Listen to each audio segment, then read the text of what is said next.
Robinson went to Nigeria and received a title. Keith Rowley, on a platform in David Martin, the disregard for his own African ancestry, could find nothing else but to ridicule and to mock the title given to Arthur Napoleon Raymond Robinson. An African man, when he come back to Trinidad, after he get the title bestowed on him by the Ghanaians, he will receive a spirit blow.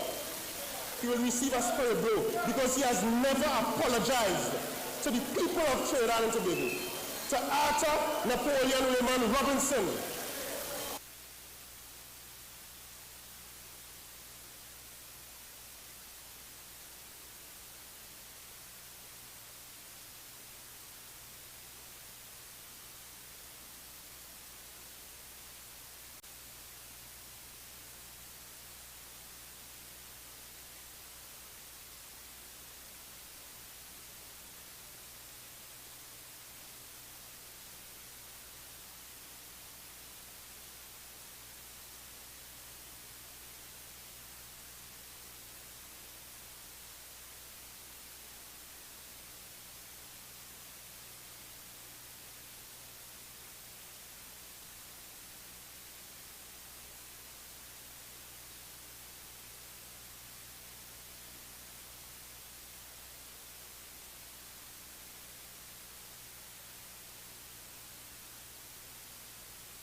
That our citizens chanting, that's a bandit, oi, oi, oi, look the bandit, aye, aye, aye. What's the song? That's a bandit, look the bandit. People asking, is it that after the shutdown of Petrotrin, the first thing the Rowley regime set the sights on is the bungalows in Clifton Hill and Point Fortin, the stately houses, residents of Point Fortin and Clifton Hill, meeting me in Frisco Junction, asking me, hey, Senator Obika, raise that in Parliament because them Rowley high-ranking official down in Point want to sell off the bungalows that are state assets worth millions, hundreds of millions of dollars when you put them together to the friends and the family. Now, but the closure of Petrotrin for them wasn't enough. The destruction of the economy and the livelihoods of Point Fortin, and of course here in Pointe-à-Pitre, was not enough. If this bubble bungalow story is true, they're trying to scrape the meat off the bones of Petrotrin to feed to the friends and family. I call on the police commissioner to launch an investigation into that high-ranking I.A.N Rowley official from Point Fortin. And to the government, this Rowley regime, to disclose all plans and to stop the sale of any Petrotrin assets to the friends, the family, and the financiers. By contrast, Point Fortin saw unprecedented development under the leadership of Kamla Prasad Bisesa. There was a Point Fortin hospital. Now, since I am khaki pants, going Point Fortin as John Muslim Primary School, I learned about a hospital for Point Fortin because the one that the Yankee and them leave we run down, break down. It took one lady with the vision and the boldness to build the Point Fortin hospital. So we have to thank Kamla Prasad Bisesa for that. The ANC-led government also built the Point Fortin highway. Now, when I grew up, I heard that promise since 1962, since Eric William days. It took Kamla Prasad Bisesa one administration to build the highway. That is performance. That is getting Trinidad and Tobago working. The National Energy Skills Center in Point Fortin, started by Kamla Prasad Bisesa, closed down by Pete Rowley. Imagine where you have energy skills being required, they close down the place where the youths have to go to develop these same skills. That is wickedness. The Egypt Government Primary School was built by Kamala Prasad Bisesa. The Minister of Education was Dr. Tungo Singh. The Chatham Government Primary built again, 95% complete, but they're so wicked they will not open it. The Tech Park in Point 14, to move Point 14 away from dependence on oil and gas to manufacturing. Nothing was done on the park. They got a park free sheet. They have developed nothing. Now, the highway to Cedros will further develop Point 14. This economy is in need of resuscitation. Trinidad and Tobago is too wealthy and talented a nation with its natural and human resources to be in this poor economic position. We are barely surviving in this economy. The ruling regime has fallen asleep at the wheel. They stand accused tonight of gross negligence and recklessness in the handling of the economy. Now, the go-to for many governments when you want to resuscitate your economy is focus on the small business sector. But what has been their plan for businesses?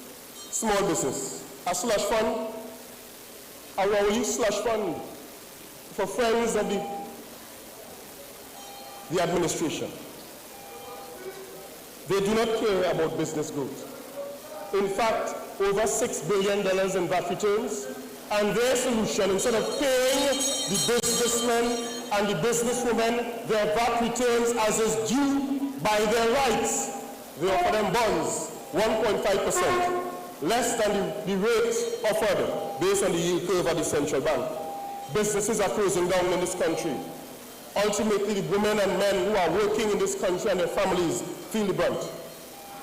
The UNC has a plan, articulated in the budget of last October. The political leader Kamala Prasad Bisesa articulated a national economic transformation agenda for this country, based on 12 growth engines, facilitating growth and development across the landmass of this nation. Each and every sector interlocked is contemplated, from agribusiness to tourism, marine to offshore, energy, manufacturing. And integral to this plan is to cater to the potential of the culture and creative industry. Tonight I speak directly to the culture workers, to the musicians, to the calypsonians, the chutney artists, the soca artists, the band leaders, the promoters, the pan men. Steel pan manufacturing, which was encouraged from 2010 to 2015, via the panning schools, with a collaboration with Pan Trinbago, will see a rebound. Deliberate promotion of Trinidad and Tobago's cultural output will be a focus. There are many carnivals styled after Trinidad and Tobago across the world. We should have a single, unemployed, underutilized cultural worker in this nation. Now, as I close, I want to say, the truth is frustrating. All the country resources concentrating in the friends and family who financing. No care for the children educating, pressure for Panadol, and all of you hospitalizing. No jobs by force, we economizing. Now in South, they're realizing. Hell to pay, they close down Petrotrin. The masses want a true fighter, so they call for the UNC. Now is the time. Let's get Trinidad and Tobago working again. Now is the time to return Kamala Prasad Bisesa as the political leader, the Prime Minister of Trinidad and Tobago in 2020.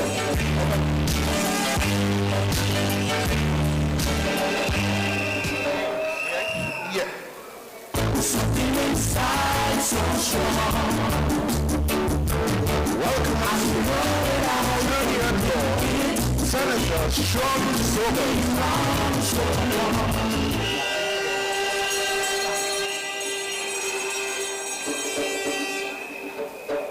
Good evening to the Honorable Political Leader, Ms. Kamala Prasad Bisesa of Senior Council, Honorable members of both Houses of Parliament, members of the National Executive, my San Fernando West family,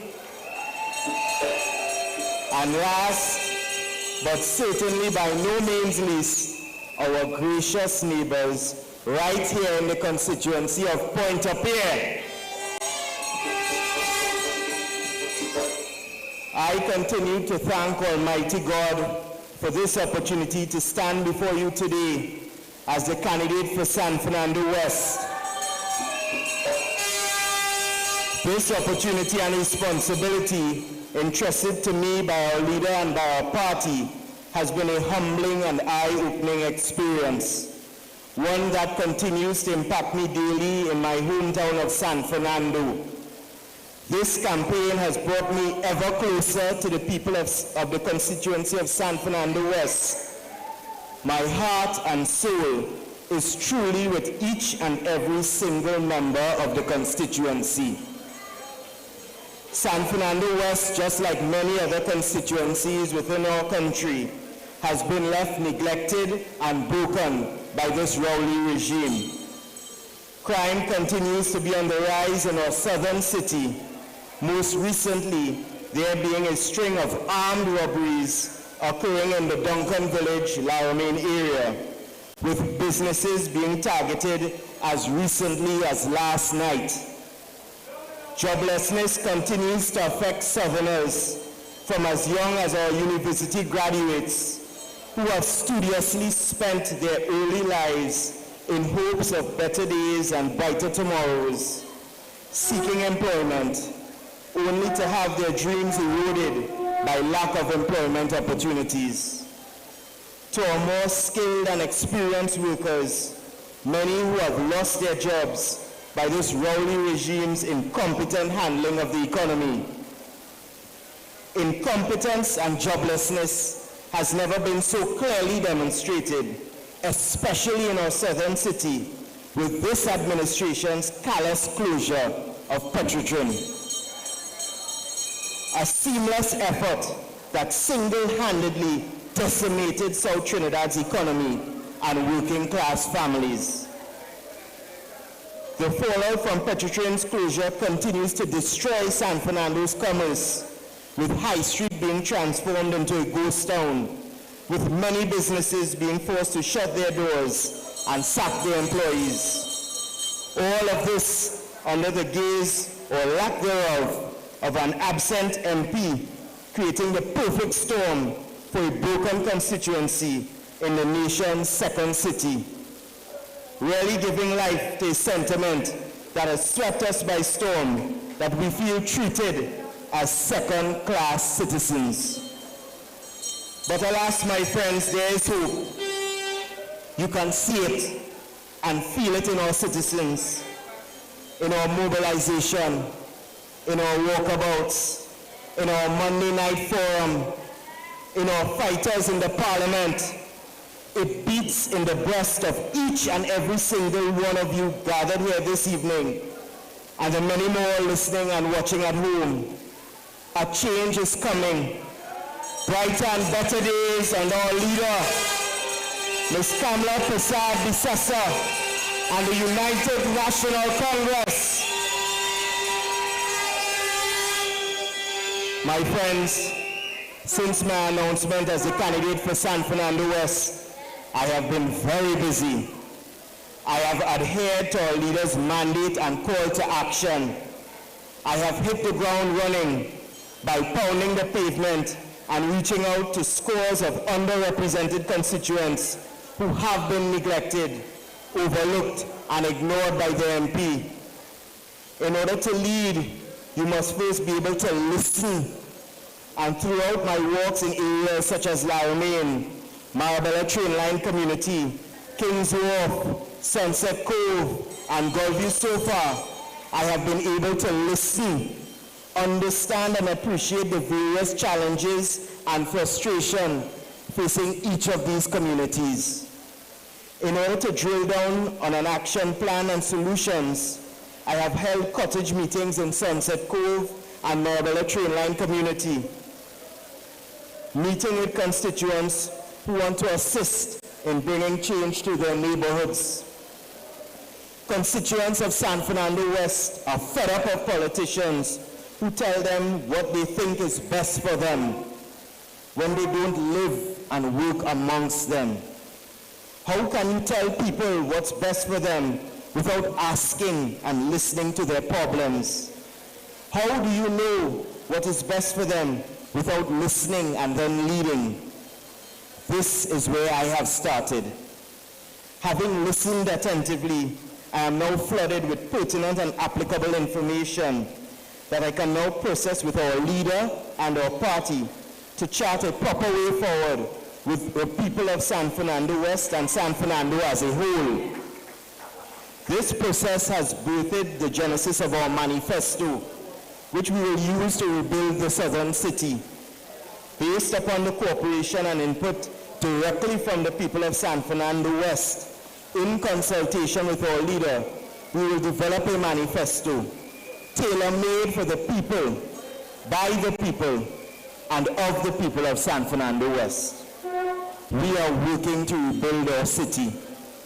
This manifesto will touch the people from Laramie to Springvale, from Gulfview to Marabella, train line community. No one will be neglected, overlooked, and taken for granted. There is something beneficial for everyone. To all the hard-working, industrious, persevering people of San Fernando, my campaign will continue to represent our party and leader honorably. And I promise you all that I will make you proud. The road ahead will continue to have its challenges, and it's not going to be easy. Nothing in this country ever is. But if you work hard and you work honestly, you will achieve what you set out to do. I thank the United National Congress for the privilege of being selected. I will not let you down. I will continue to work night and day to win San Fernando West. With God's grace, with the help of the people of San Fernando West, I will represent the people of San Fernando West as their next member of parliament. I love my country. I love our party. I love our people. We are UNC and we are proud. I read in an article yesterday in one of the newspapers that indicated over 350 persons had put in nomination papers to save our party, which properly demonstrates that the United National Congress continues to be very attractive to our population. My friends, we are in exciting times. To all the other candidates, I leave you with this message. The ground is tough, treacherous, and hardened by this rowdy regime's lies and mismanagement.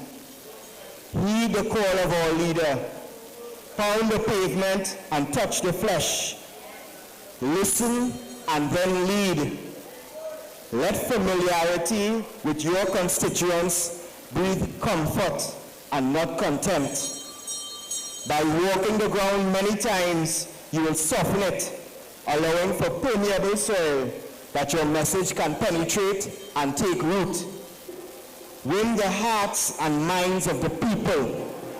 Let them not share in your dream, but you share in theirs. Form that unbreakable bond through your word. When you say something, mean it. And go out there and serve the people, serve the people, serve the people. Thank you very much.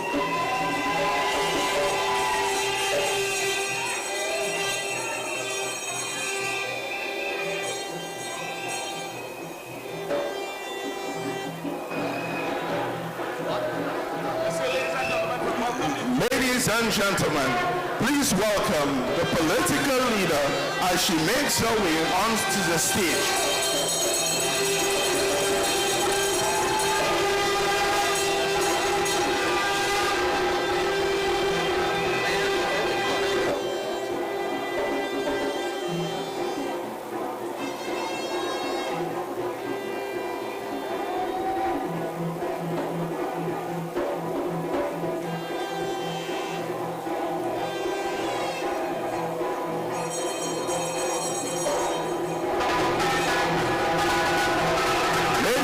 gentlemen, welcome the political leader, Hamla Prasad Visesa.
Morning is broken, you love smoke.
Honorable Leader of the Opposition, members of Parliament, senators, councillors, our UNC family, members of the media, the war room is here. Ladies and gentlemen,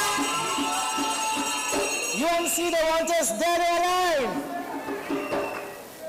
But yea, though I walk through the valley of the shadow of death, I shall fear no evil.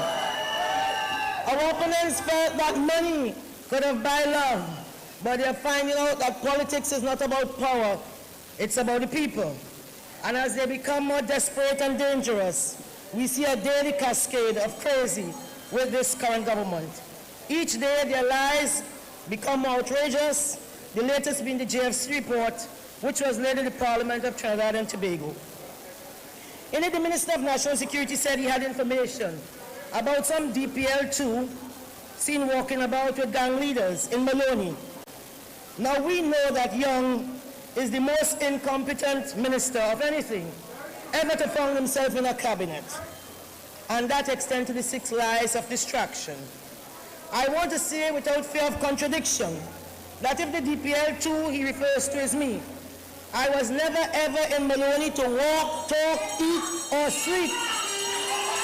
Not in 2020, or in 2019, 2018, 2017, 2016, 2015, 2014. The last time I was there was within my capacity as managing director of the HDC. So I don't know who they mark in Maloney. I don't know who pictures they're taking out, but it ain't mine. Can you imagine this man cannot even mark out competently?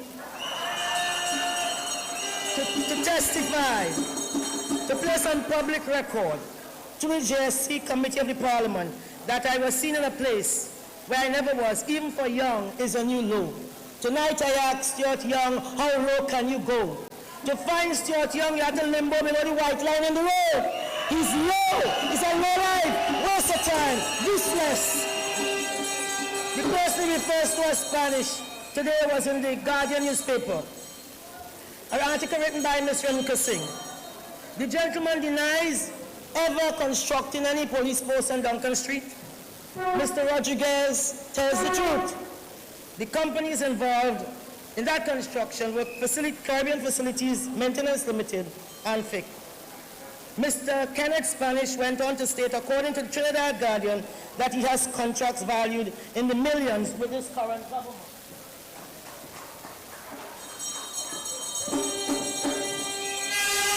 In the millions. The officer said, man deemed gangster in JSC report still getting state contracts. He did not build the Duncan Street police post. Now, it must be lent.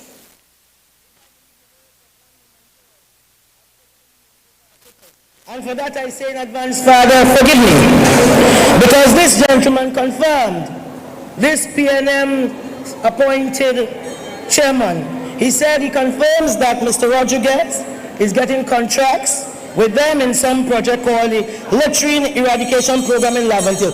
Can you imagine in 2020, for 60 years, the people of Laventille voted for PNM faithfully and loyally, and now they are having a latrine eradication program. I tell you, should Laventil vote out the PNM in the next election, in 2 years' time, Laventil will be like Switzerland. They need to vote them out. The PNM has to go. I want to ask Mr. Young if he knows that Mr. Rodriguez was constructing roadways and box drains, contracts he won under this current PNM government. Does Mr. Young know Mr. Rodriguez's company is currently in the process of construction retaining wall? That is what they said here. I take no pleasure in these revelations because it's not about establishing moral equivalence or some race to the bottom with these evildoers. And as a former PNM Prime Minister would have said, I don't want to get into a spitting competition with a skunk. You see, no, facts are stubborn things. Facts don't tote feelings. I don't have to make a fact. The fact is that Young is the most incompetent minister of anything we have ever seen in this country. I go further to say that Young could not and would not have found a place in a Patrick Augustus moving man in cabinet, and yet fit to mop the floor around Kamla Prasad Foot.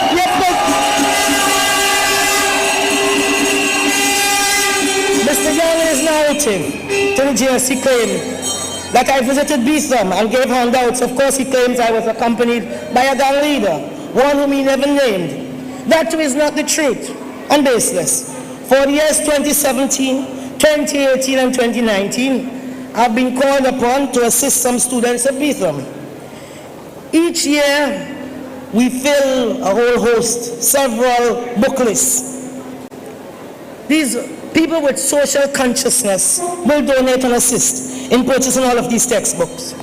Last year, late August, when I visited, I go to Beetham. They don't throw water on me. They don't run me out of Beetham. I could walk anywhere in this country. I am a free woman, and I could go anywhere without security guard, anywhere in this country, because I've served my people. So late last August, I visited Beetham to take the school supplies. I was told then that 14 of the children who had received school books did not have any shoes to attend school that coming Monday.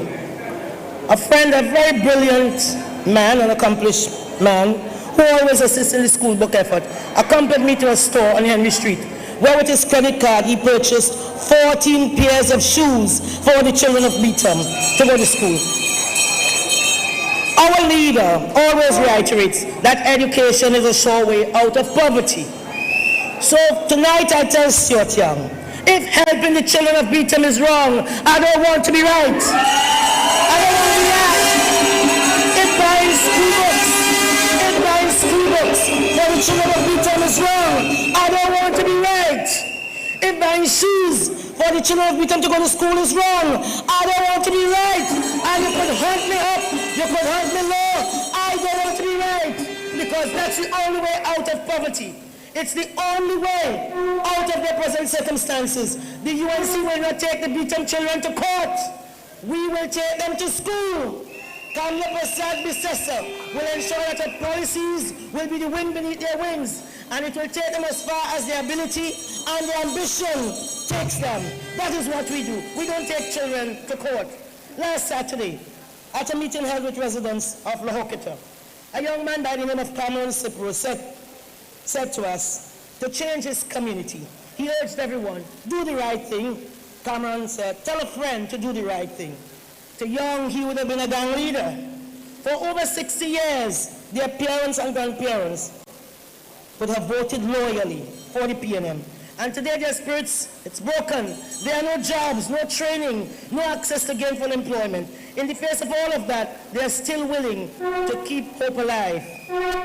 UNC let's do the right thing and put Kami and Scipio back to work again. Let's put Ramin of Phase 2, Lahokita, who said, we want to support the children. We don't want to die and leave our youths. Let us do the right thing and put Ramin back to work again. Shanice from Manuel Congo wept and trembled uncontrollably. She wept and trembled.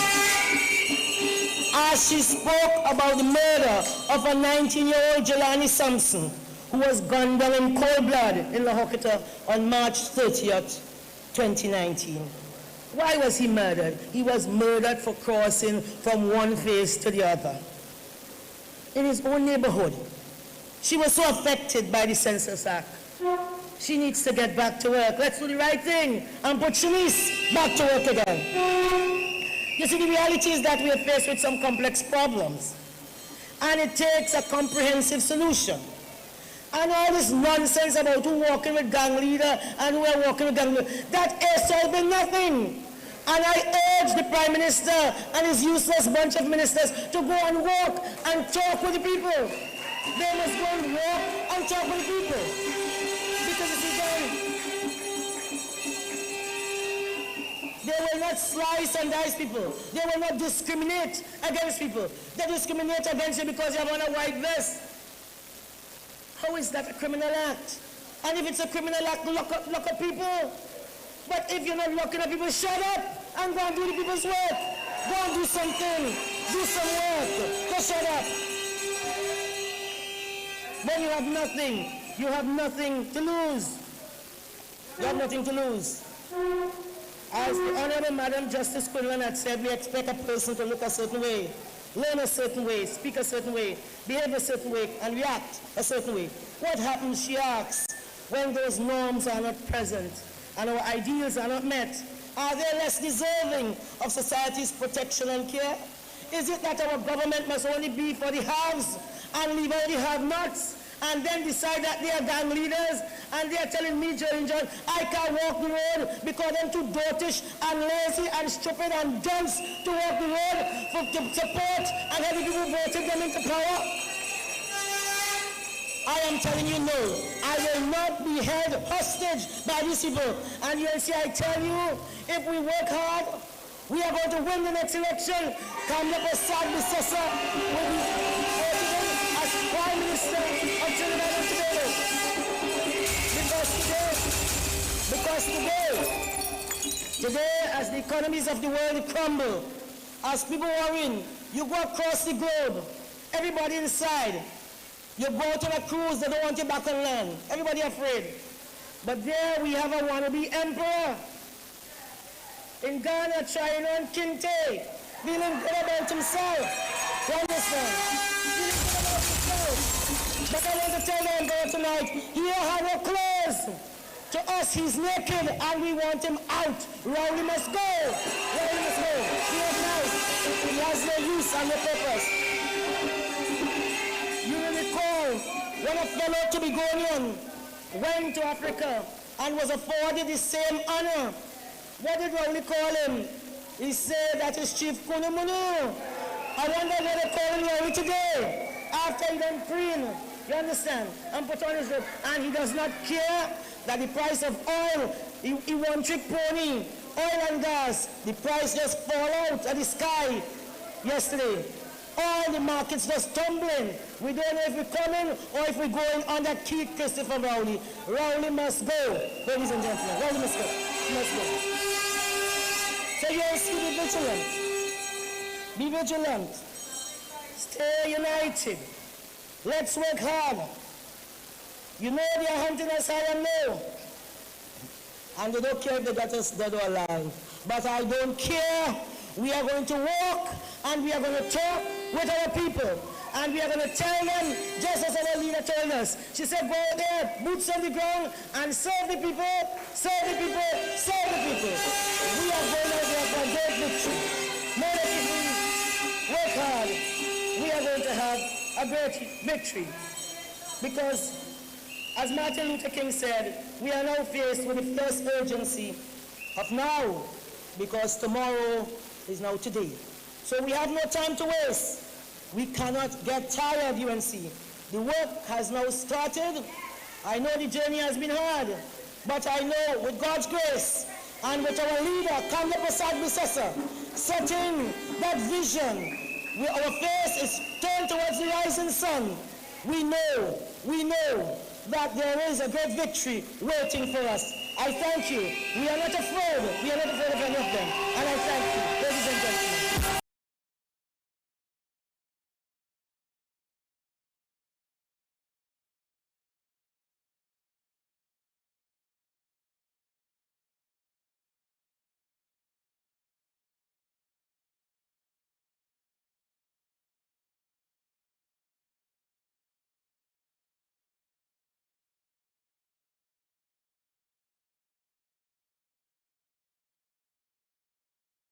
driver of TCR 9282, please attend to your vehicle immediately.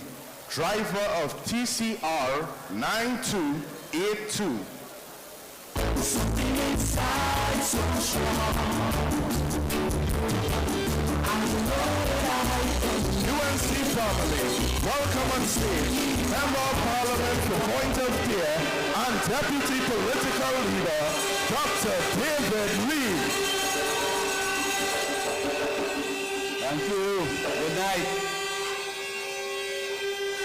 Member of Parliament for Superior, the Honorable Kamala Prasad Bisesa, our political leader, our opposition leader, SC, and the next member and the next Prime Minister of this country. Members on the head table, my parliamentary colleagues in front of me, my friends and family of Point de Paix, give yourself a round of applause. I thank you for the mobilization. Media, people of Point de Paix, citizens of Trinidad and Tobago, tonight I tell you the time to save our nation is now. The time to stand for country is now. The time to end Rowley's hardship, dark days and suffering is now. In 2020 we have one mission, and that is to stand up against this Rowley regime who has betrayed the trust of our citizens, suppressed our development, and oppressed our way of life. Under this incompetent Rowley regime, our nation has experienced rising crime, a failing economy, and a failing state institutions. For 4.5 years, they have battered and bruised this country, as well as the welfare of our citizens. Today, UNC is knocking in the door of each citizen and asking them, are you ready to fight to save your nation? Are you ready to make your voices heard so we can restore prosperity, growth, and hope for our nation?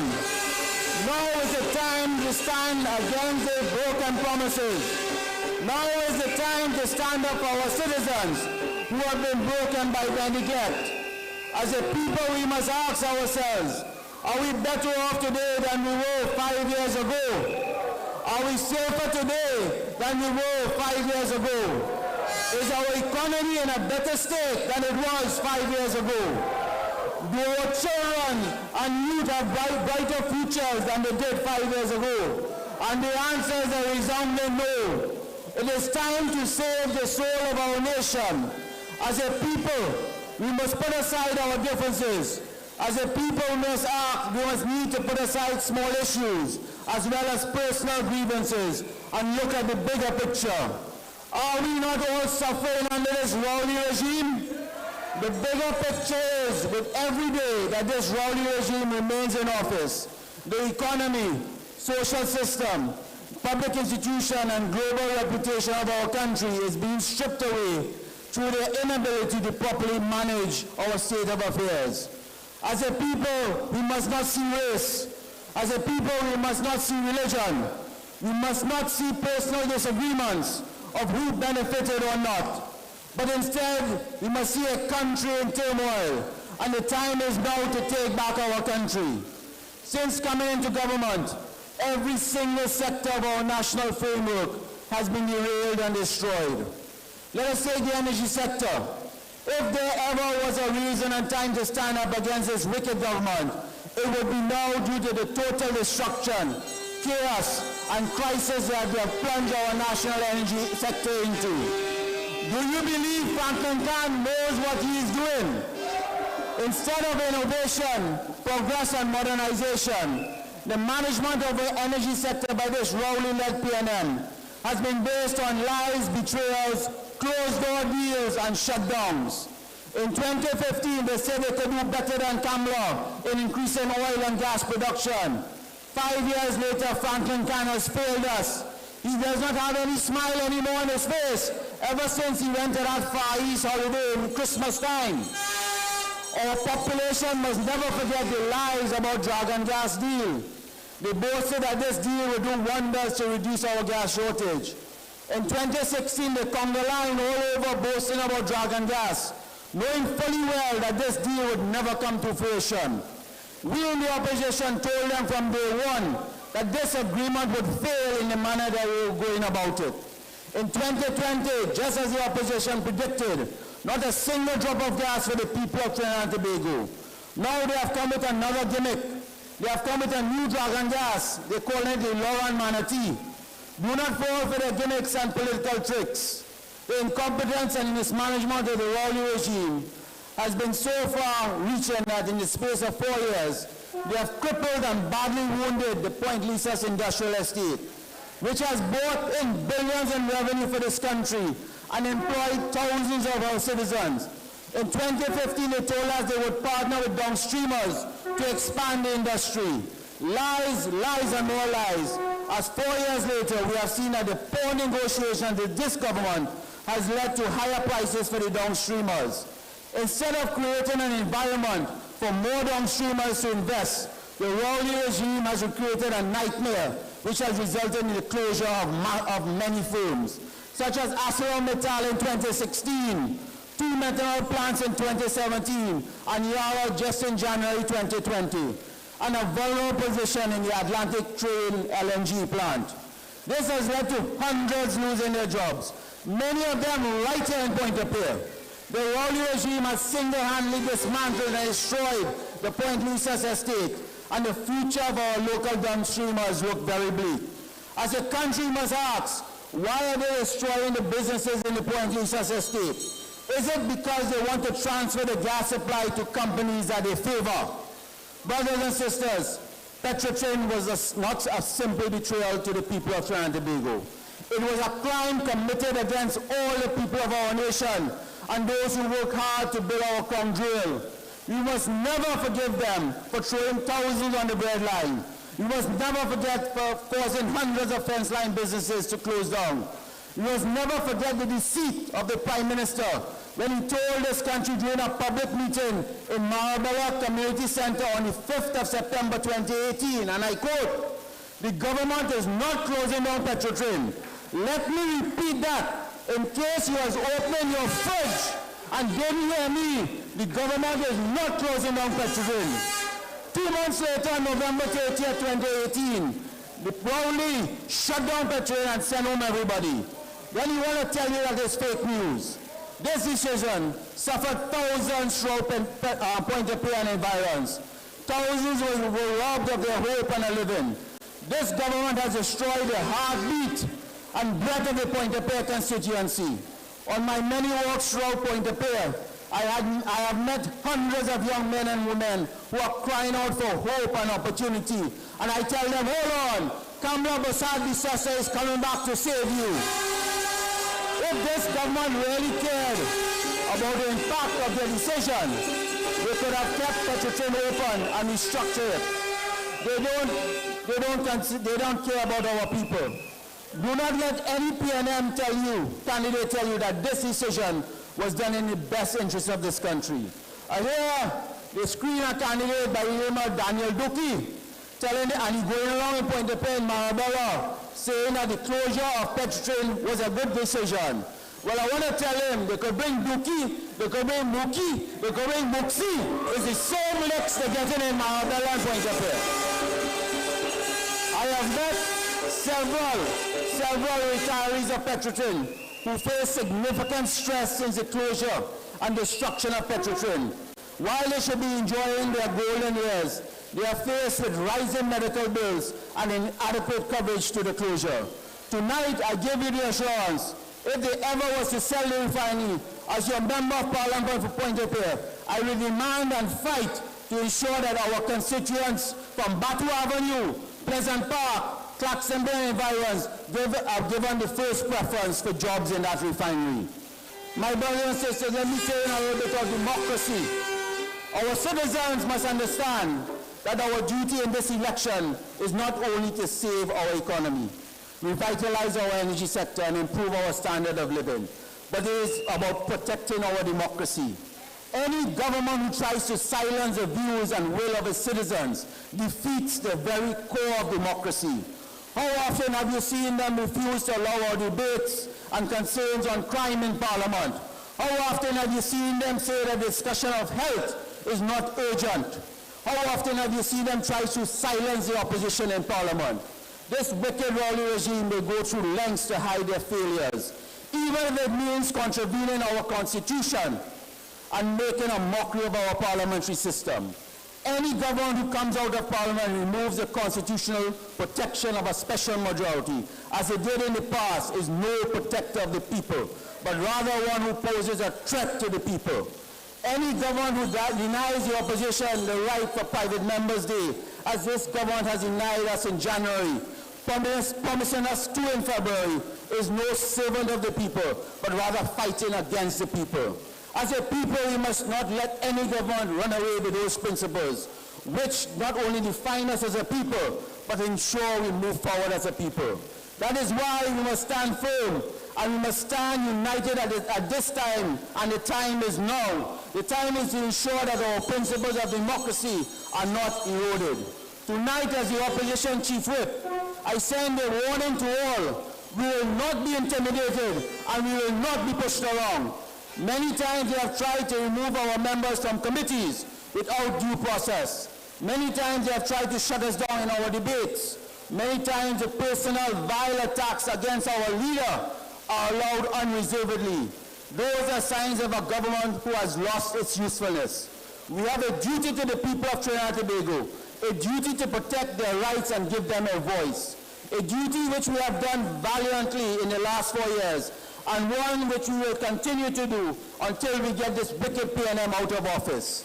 My brothers and sisters, the Attorney General, Faris Alwari, consistently tells the population that they bring laws to the Parliament, and yet the opposition doesn't support it. That is the furthest from the truth, as the opposition, led by our political leader, has always offered amendments and supported pertinent legislation in the national interest. We have supported over 7 key crime-fighting bills.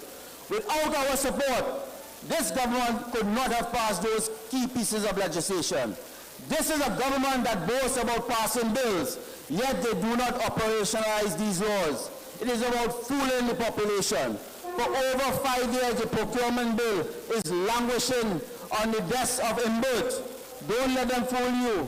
They are not serious. The time to stand up against this government is now. Tonight I tell you that the UNC, led by the Honorable Kamla Prasad-Bissessar, has a plan to save our nation. Whenever the citizens of this country have come under attack or in turmoil, she has stood with you, from helping citizens in floods to standing in the courtroom against property tax. While the bad management of this country, led by the Rowley regime, caused thousands to lose their jobs, it was your leader of the opposition who stood in Parliament and laid out an entire plan to get our economy working again. And that plan is called the National Economic Transformation Master Plan 2020 to 2025. Kamla Prasad-Bissessar made this country great, and she will do it again just now in 2020. While the Rowley-led administration remains clueless on crime, it was your leader of the opposition who stood in Parliament on February 28, just a few weeks ago, and laid out a detailed crime plan on making our nation safer. Performance always beat old talk. The detractors can say what they want, but the reality is no other leader has a track record like Kamla Prasad-Bissessar. As Prime Minister, she led the most diverse government representative of each and every sector of our population, while firmly holding together a coalition which delivered true people-centered development. It is time to return to those days. The time is now, and we must act to rebuild this nation and bring back Kamla Prasad-Bissessar. My friends, as I come to an end, for those citizens who sit on the fences, know that this election and this campaign is not about politics. It is about the people and saving our country. It is about you being able to live and enjoy the way of life you deserve. As a people, now is the time for us to unite and fight for a better nation. For those without jobs, for those who are in need of proper health care, for those who have fallen victim to crime, and more so importantly, for the sake of our children's future. The United National Congress led by Kamla Prasad Bisesa, is the only party with the experience, the innovation, the dedication, and leadership to restore Trinidad and Tobago. In January 2019, our political leader said we would fight it alone. She said to the population, join us and work with us as we are a party for all. Many have joined us and we continue to be a strong force. Tonight I tell you we have one leader, and that one leader is the Honorable Kamla Prasad Bisesa. Under her leadership, we were successful in the polls in 2016 in the local general election. We were even more successful in 2019. And whenever that election bell is rung, Mrs. Kamala Prasad Bisesa will be our next Prime Minister. So my people, get ready. My people, get ready to come out in your numbers on election day and vote for the rising sun. Long live our leader, the Honorable Kamla Prasad Bisesa. Long live our great party, the United National Congress. And I thank you, and long live my family appointed there. I thank you.